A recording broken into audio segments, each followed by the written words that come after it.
La question de l'euro numérique, c'est vraiment vertigineux. C'est-à-dire qu'on sait où ça peut commencer, on ne sait pas où ça peut finir. Avec l'euro numérique, eh bien, chaque citoyen de l'Union européenne aura un compte auprès de la Banque centrale européenne, c'est-à-dire nous serons, nous, en interface directe avec notre Banque centrale, ce qui n'a jamais été le cas, parce qu'on passe systématiquement par les banques de dépôt.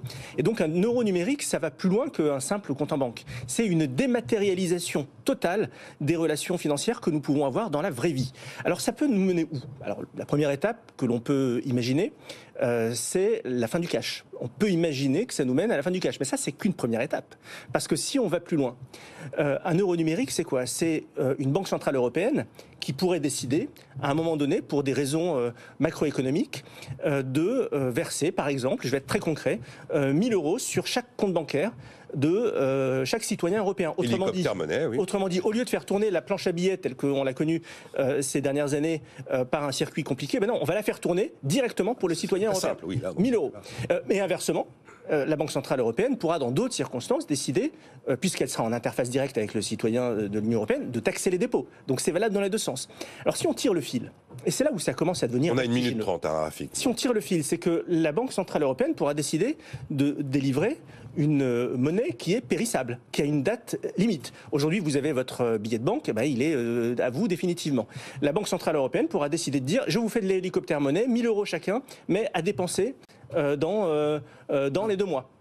La Banque centrale européenne, et là je tire le fil, c'est évidemment pas ce qui va se passer tout de suite, pourra décider de flécher un certain nombre de sommes qui seront mises sur les dépôts. Comme le ticket resto.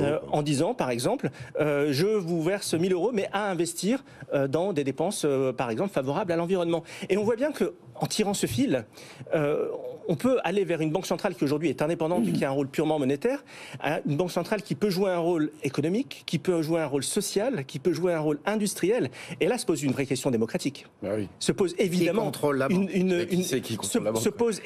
une vraie question démocratique, parce que entre de mauvaises mains, ça peut aboutir à un régime potentiellement totalitaire.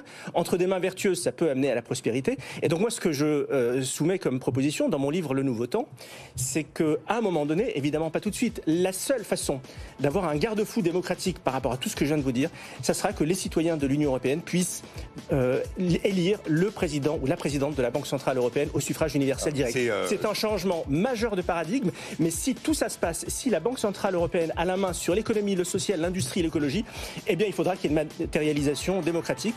Et je ne suis pas sûr qu'aujourd'hui on en prenne le chemin. Ça donne envie de le voir, hein. Bienvenue à Rafik Gattaka.